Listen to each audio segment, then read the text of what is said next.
Hey everyone, welcome to Wildlife Inspired. I'm your host, Scott Keys, and today I'm going to let you know, is this newest monopod by Leofoto, is this my new favorite monopod? Just might be. Stay tuned for a review right after this.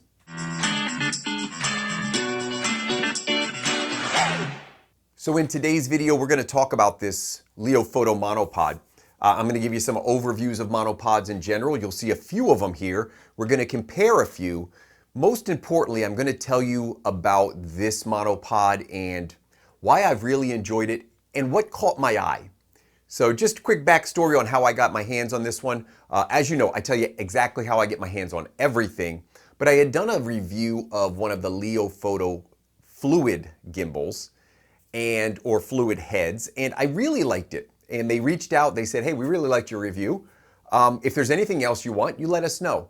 And I looked through a rather large assortment of photography products and said, well, there's an offer out there for me to get something and get my hands on something. What am I curious about? This one caught my eye. This was marketed as a waterproof monopod, and I was a little skeptical. Sometimes when I hear marketing things, I just get a little cynical or a little skeptical, and I thought, well, if I have a chance to get my hands on it, I can test it and find out if it's true. Now, do I need another monopod? Probably not, but what I will tell you, after I started using this one, I actually really started to like it. Not just because of this waterproof feature that it has, but just its overall quality and structure in general. Before we get into the specifics of this one, I do just want to talk about monopods real quickly. And for this, I'm going to show you a couple of the other ones that I've been using. I've got a Physol monopod here. I'll put these listed on the side along with specs and compared to the Leofoto, so you get to see them all side by side. What we'll be looking at is things like weight and load capacity. We'll also look at diameters, maximum diameter and minimum diameter. And functionally, they're built actually very similar. They all have, and I'll show you a close-up of this, they all have a locking twist lock here. There's two types of locks, by the way. There's a flip lock that'll put pressure as you release it. And then there's a twist lock. I think I've always used twist locks. I may have once tried a flip lock, but I like the twist locks better. You'll see a little shim here, and that's just going to slide in. They all have some sort of shim.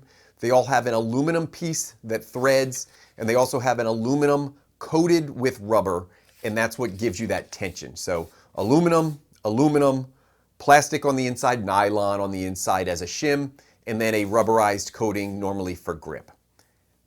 Same construction on all of them. Now on these, they're all carbon fiber. There's one other material, aluminum, that's used. I typically go with carbon fiber. Price range. Let's just talk real quickly about the price range. The smallest diameter of these is the Robus. I actually have this as my second, so if I have a client, that's the monopod that I normally grab. Been shooting the Physol for about 7-8 years, it seems like. Tried and true. One of the downsides of the Physol is it's got a unique thread size on the foot. So if something happens, it comes with a rubber thing. If you lose that rubber piece on the bottom, which I have done many years ago, I had to go to the hardware store and buy this. You can go to Physol, you can order it from them, but you can't use a universal. All of the other tripods here, including the Leofoto that we're going to talk more about, you can use a 3/8 thread foot, and that can be universal. Any company that makes that you can use. Now, I'm using 4-piece tripods. So everything you've seen so far is a 4-piece tripod. 3 locking mechanisms, and when they untwist, you'll see 4 sections total. There we go. So 4 sections total. And why do I like that? Because while it's a little longer than a 5 or 6 section tripod, it gives you more stability. The fewer telescoping sections you have, the stronger the unit is together. And to prove that, this is a 6-section tripod or monopod made by Robus, and this last leg has to be thinner. So it starts at 33 millimeters in this case, and it goes down and down and down and down. I've got a pair of calipers here, and to illustrate why that's important is the more sections, the smaller the last piece gets. This one is 14.5, we'll call it 15 millimeters in diameter. The same Robus tripod.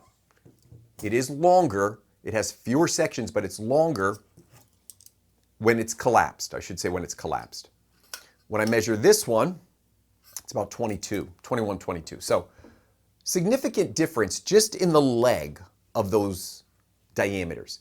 For that reason, I do not recommend 6-section tripods. I just don't recommend it.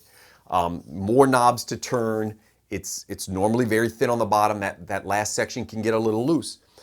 In heavy gear, that can be a concern. Now in a super light setup, if you just want a monopod for a light setup, 6 sections may be okay. It travels better because it collapses more. Just not my preference. So I'm always going to lean towards these 4-section tripods. Now in this ballpark here, I've got the 2 that I've been using, and I've got this new one. And what really caught my eye, what I really wanted to know is, Leofoto is marketing this as a weatherproof, weather-sealed unit. Price point wise, it comes in a little bit more expensive. So the Robust, the thinner of the 3, the lightest of the 3, it's going to come in at $139. The Faisal, I believe it's at $180. I'll put the price up there, along with some details. Had this for a long time. Honestly, no problems with it. It has been tried and true. However, this new one really caught my eye. First, I just want to point out the difference in the thickness of the outer diameter. This one, I measure these just to make sure they're true now. And this one came in at just around 40 millimeters. That's what it's rated at. And when you're looking at the model number, this is called the MPQ-404C. The 40 stands for the millimeters, 40, and the 4 stands for the number of sections. That's actually a pretty common, when you see model numbers, it's pretty common that they are labeled in such a way where they'll give you hints as to the configuration of this. This one was 37 on the top diameter. This one was 33. So the lightest, the middle one, the one I've used for years, the oldest one, and then this new one. Was it better? Why is this at $200? Why is this a little bit more expensive? It was actually pretty clear from a couple standpoints that the $20 difference from the Faisal to the Leofoto, to me, made a difference. And it was much more than the value of that $20. So what did I get for that extra $20? And why do I actually use this one? Been using this for about 3-4 weeks now. I really, really like it. Number one, I do like the fact that it's got a universal thread on the bottom. I like the thicker diameter. Didn't add much weight. I just get a beefier construction. And it's not just thicker at the top, that last section, in terms of width, is actually also bigger. So it just makes sense. As it telescopes down, the entire unit is bigger. The quick release turns, or these quarter twist locks, these twist locks are really well constructed.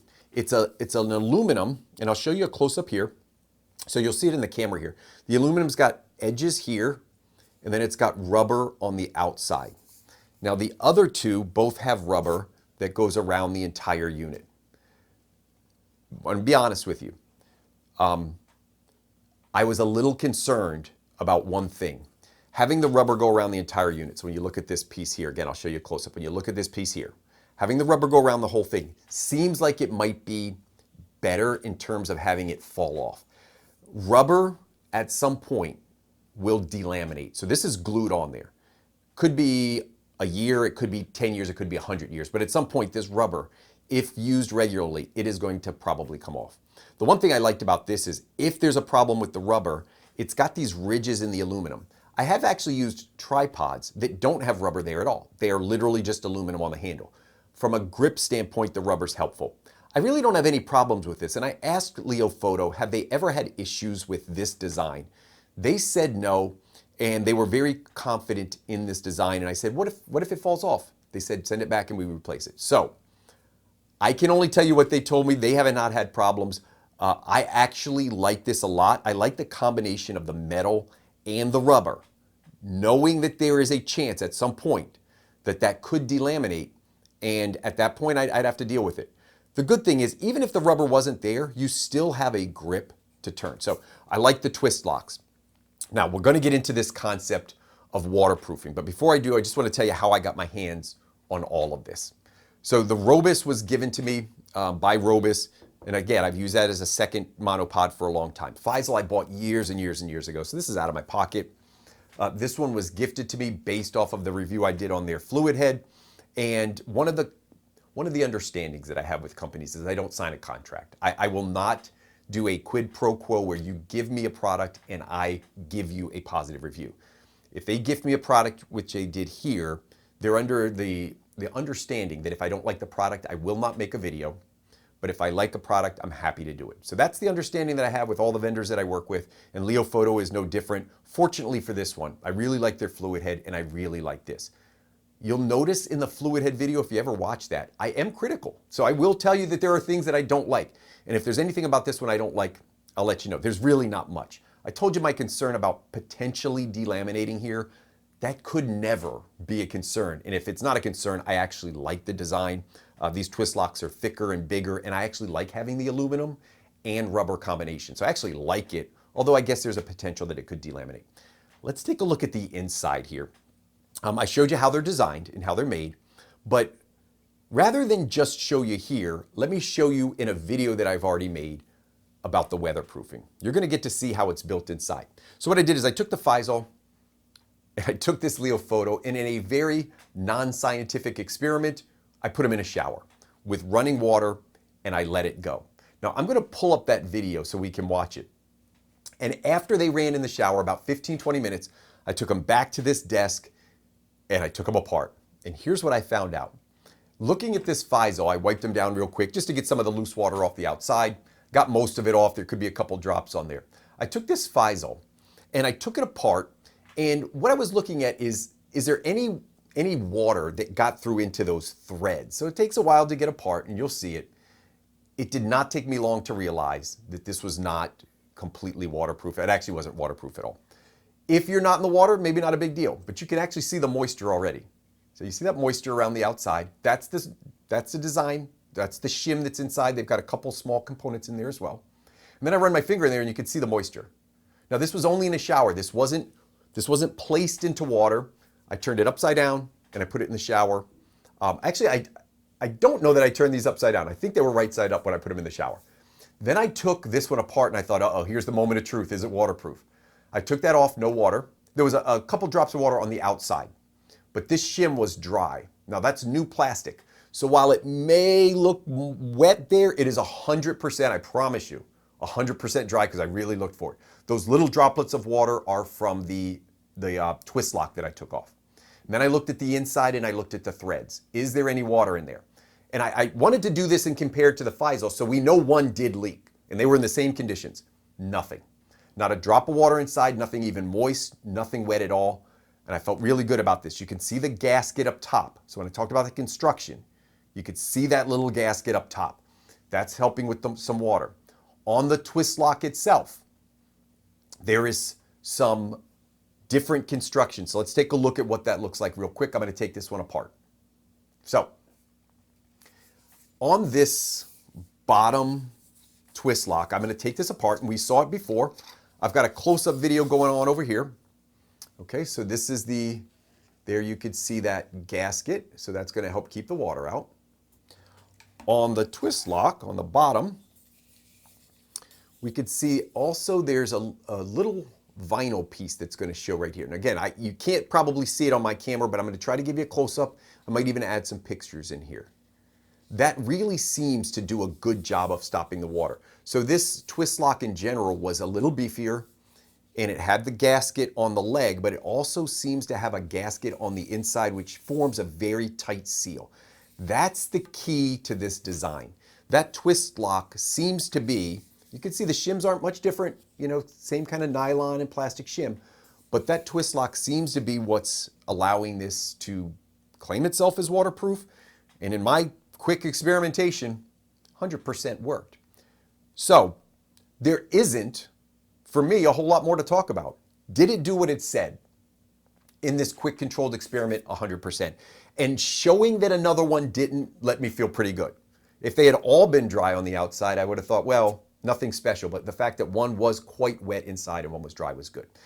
If you're out in the rain, if you're in, let's say, wet conditions, what can happen, and what's happened in the past with me, is you get a silt buildup. So if you're in salt water, any kind of a muddy environment, and you put that in, water will get in and you'll almost feel this fine grain. It's not quite sand, but that silty feeling. I've had that in my monopods and my tripods, and I've had to take them apart and kind of clean them out to get them back. So I feel pretty good that this one might help with that. The other part is, forget the waterproofing. For $20 extra, I got a monopod here that is structurally bigger, doesn't weigh much more, if any, and it felt more robust. The sections of this felt a little more robust, and it was even a little bit taller than what I'd been using. Now, I'm a value conscious. I try to put things into real perspective for real people. All of my reviews, I try to give this impression that it is a real person using it, not a paid commercial, and it's not fluff, and it's not just specs. What does it really feel like? I've used it for 3 weeks in the field. It is solid. It is really solid. Almost at 71 inches, so it's almost as tall as I am. And when I put a head on there, I have plenty of extra room, so I don't have to extend the legs all the way, which is also helpful in terms of stability. I will tell you, anytime you extend legs all the way, where that joint is, you'll feel this little bit of give. And it really doesn't matter what company you're using. If you pull hard enough, you'll feel a little bit. As the legs close on themselves, it's actually better. And of course, the thicker diameter helps. So with this one, I got to tell you, I really, really liked it. This has become my everyday monopod. Is it worth $40 or $50 more? That's up to you to decide. For me, heavier equipment, it really is a great product. Is there any downside? Here's what I can tell you. I actually always mention country of manufacture. For some people that matters. I've worked with companies that are US made. In this case, the Robus is made in China. Faisal, believe, is made in Taiwan. I'll put that up there if I'm wrong, but I believe it is. And then Leofoto is made in China. Now, is that a concern for you? You got to find that out. If you prefer a product made in another country or the USA, if you're from America, if that matters, that's for you to decide. From a value standpoint, what you get here is absolutely worth what they're charging. They could probably get you for even more money than this. So at $200, I'm absolutely going to recommend this to everyone. There's going to be a link down in the bottom. That's going to take you right to Leofoto. You can put the information in there. Just check it out. I actually think you're really, really, really going to enjoy this. I always put discount codes in the bottoms. Always check the bottoms in my descriptions. If there's a current discount code, I actually like to put it in there so you have access to it. So check the link down there. If there's a discount code, make sure you use the link in the video as well. So that's my review. That's what I thought of this Leofoto. This is the MPQ-404C. Hope you appreciated the insight to it. And if you're in the market for a monopod, you're definitely going to want to check this out.